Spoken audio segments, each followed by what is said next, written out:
નમસ્કાર વિદ્યાર્થી મિત્રો, ફરી એકવાર તમારું સ્વાગત છે અમારી યુટ્યુબ ચેનલમાં. તો મિત્રો, આજે આપણે વિડીયોમાં ધોરણ આઠનું મિત્રો વિષય હિન્દીનું આઈએમપી પ્રથમ પરીક્ષા માટેનું પેપર સોલ્યુશન લઈને આવી ચૂક્યા છીએ. કુલ ગુણ 80 ગુણનું પેપર રહેશે અને 3 કલાકનો સમય રહેશે. તારીખ રહેશે 9/10/2025. તો સાહેબ તમારે પૂરેપૂરું પેપર સોલ્યુશન જોવાનું રહેશે.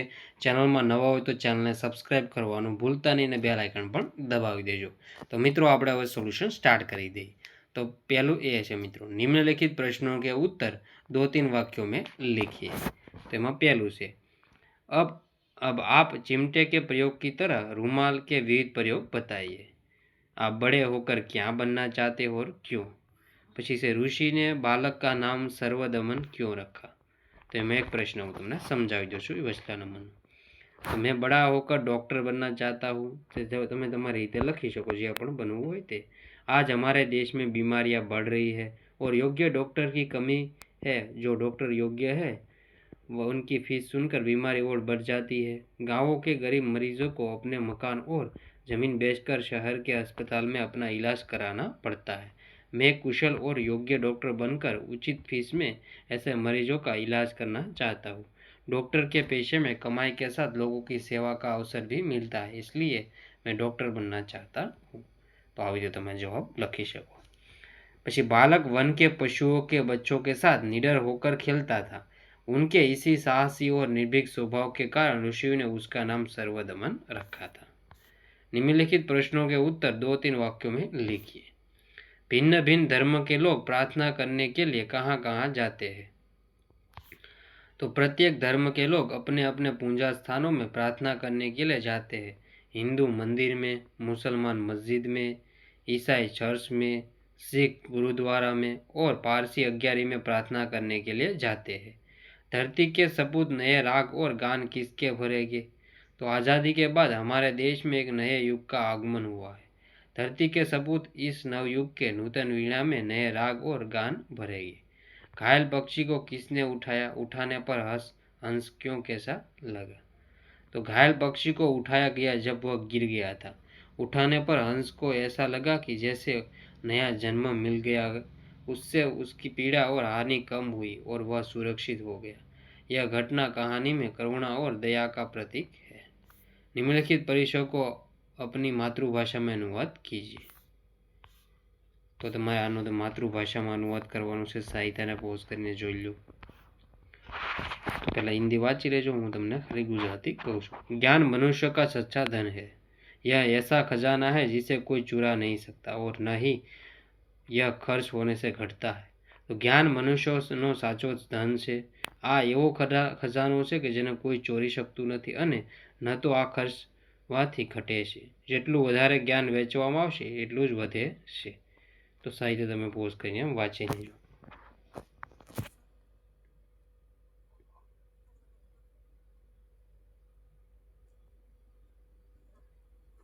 પછી આગળના ક્વેશ્ચન છે, આનો પણ તમારે કરી લેવાનું છે મિત્રો.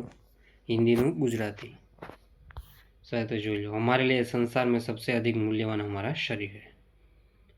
પછી છે, કાવ્ય पंक्ति या पूर्ण कीजिए. मेरी प्यारी प्यारी गाय घर की राज दुलारी गाय. આનો જવાબ પોઝ કરીને સાહિત્ય વાંચી લેવો.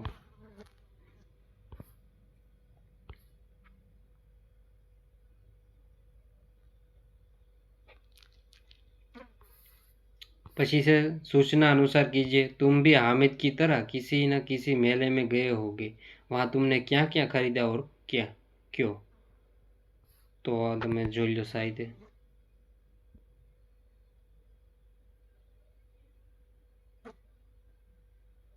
તો સાહિત્ય તમારે જોઈ લેવાનું છે.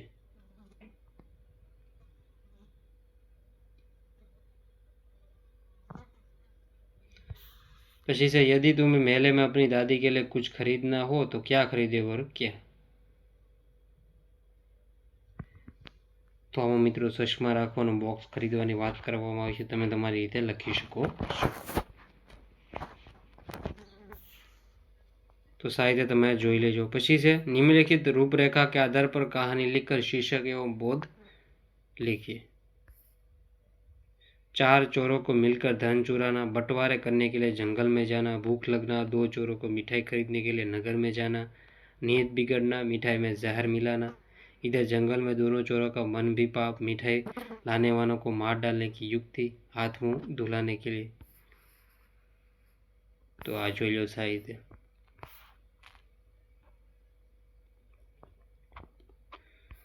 तो मित्रों आमा शू थाय छे, जो पहला यही घटना सभी के लिए एक सिखावनी। जो पहला इधर जंगल में बाकी 2 चोरों का मन भी पाप का भाव उत्पन्न हुआ। जब मिठाई लाने वाले चोर जंगल में पूछे तो उन्हें हाथ मुंह धोने के बहाने कुएं पर ले जाने की चाल चली। वहां पूछते वे चोरों को कुएं में धकेल दिया। मिठाई के जहर होने के कारण उनके पाप के कारण चारों चोर मर गए। એટલે કે ચારે કે ચાર ચોર હતા એ બધા મરી ગયા। तो આવી રીતે છે તમારે જોઈ લેવાનું રહેશે। પછી છે નિમ્નલિખિત શબ્દો કે પર્યાયવાચી શબ્દ લખીએ। દયાલુ તો મહેરબા, આફત તો મુશ્કેલ। પછી છે નિમ્નલિખિત શબ્દો કે વિલોમ શબ્દ લખીએ। ગરીબ તો અમીર, અંધકાર તો પ્રકાશ, स्नेह तो घृणा, पुरानी तो नई। પછી मुहावरे का अर्थ देकर वाक्य में प्रयोग कीजिए। सर ऊंचा होना तो गर्व होना, जी तोड़ मेहनत करना तो बहुत मेहनत करना। तो तमारा पोज करीने वाक्य जोई लेजो। पछी से इस परिच्छेद को ध्यानपूर्वक पढ़कर नीचे दिए गए प्रश्नों के उत्तर लिखिए। तो परिच्छेद पहला तमे वाँची लो साहित्य, पोज करीने वाँची लेवो। पछी से प्रश्नों आपेला छे नीचे ए पण जोई लो ने जवाब पण जोई लो।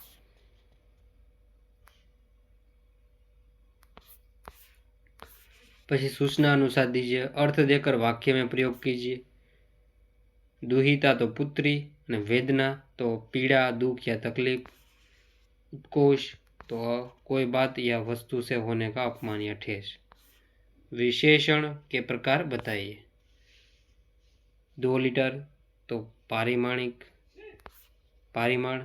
चतुर तो गुणवाचक, 20 तो संख्यावाचक, परिश्रमी तो गुणवाचक, सूरत ऐतिहासिक तो गुणवाचक। लिंग बदलकर वाक्य फिर से लिखिए। डॉक्टर, माली, विद्वान ने बाबू। तो आना जवाब पोज करीने तमे साहित्य वाँची लो। पछी से निम्नलिखित वाक्यों का काल पहचान कर लिखिए।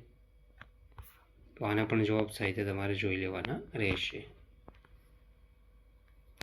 पछी से सूचना अनुसार कीजिए। अन तो अनपढ़, अनहोनी, अनमोल। अध तो अधमरा, अधचला, अधिखिला। प्रतिकूल तो प्रतिकूल, निर्जल तो निर्जल, निर्दोष तो निर्दोष, निर प्लस दोष तो निर्दोष। विदेश तो विदेशी, प्रकृति पर प्राकृतिक। तो पोज करीने साहित्य तमारे। पछी से निमन से पुस्तक हमारा मित्र। तो निमन से पोज करीने साहित्य वाँची लेवुं। साहित्य जोई लो। जो मित्रों चैनल में नवा हो तो चैनल ने सब्सक्राइब करवानुं भूलता नहीं। बाकी विषयना पेपर पण आपणी चैनल परथी मळता रहेशे। तो मित्रों बेल आइकन पर दबावी देजो। तो आ पण से लास्ट में जोई लो। तो मित्रों विडियो एंड करीए छीए। जय हिंद, जय भारत।